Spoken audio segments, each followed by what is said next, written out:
Everyone loves to watch a good movie. We get immersed into a whole new world that fascinates us. The people who make these movies spend time and money to develop them for us to enjoy. As an individual, you know your own limits. You know right from wrong the second you see it. You don't want or need someone to tell you what to think within your own morals. So a serious question arises. Should movies be censored? The Motion Picture Association of America, also known as the MPAA, is a group of parents who get together and discuss the ratings that you see in movies today. Their job is to rate movies suitable for certain or specific audiences.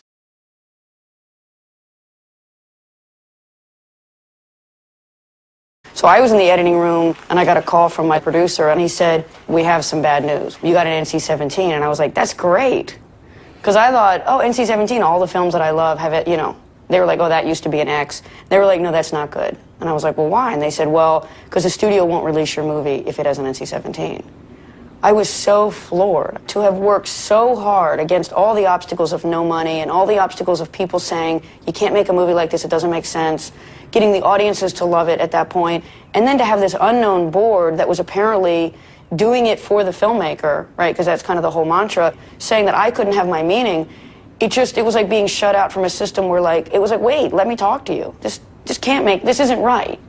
On many extremes, the MPAA has been known to tell producers to either remove explicit scenes from a film or it will not be screened or rated, and ultimately, the film won't get to you, the viewer. It angers and upsets many people who take their time to make movies and have them censored. To delete a scene is to waste money. Censorship is the murder of an idea. By censoring a movie, not only does it waste money, but also opposes the First Amendment, which reads, "Congress shall make no law respecting an establishment of religion, or prohibiting the free exercise thereof, or abridging the freedom of speech, or of the press, or of the right of the people peaceably to assemble, and to petition the government for a redress of grievances." Media of any type should be available for the public at any time. It should be left to an individual to finally rate medium for themselves. We know our boundaries when it's too much. Allow me to explain by using a figurative example. If you wanted to play baseball in a house that you bought with your money and break all the windows with a baseball, why shouldn't you? However, if that ball happens to break your neighbor's window, that's where a problem may arise. So let's say you agree with censorship of media. You assemble a group of people that you think are right for the job. Why would you think they are the right people to do the job?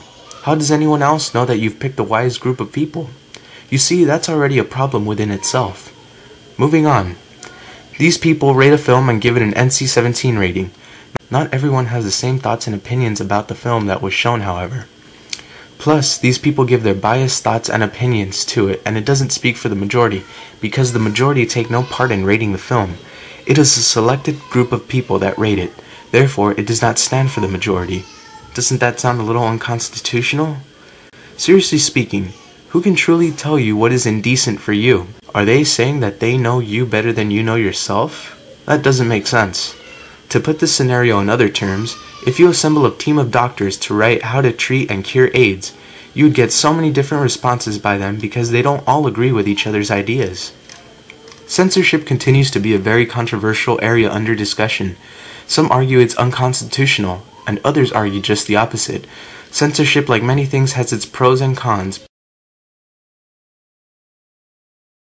They're told that they're guardians of morality. They're told that they're the last bar between with respect to what children shall see.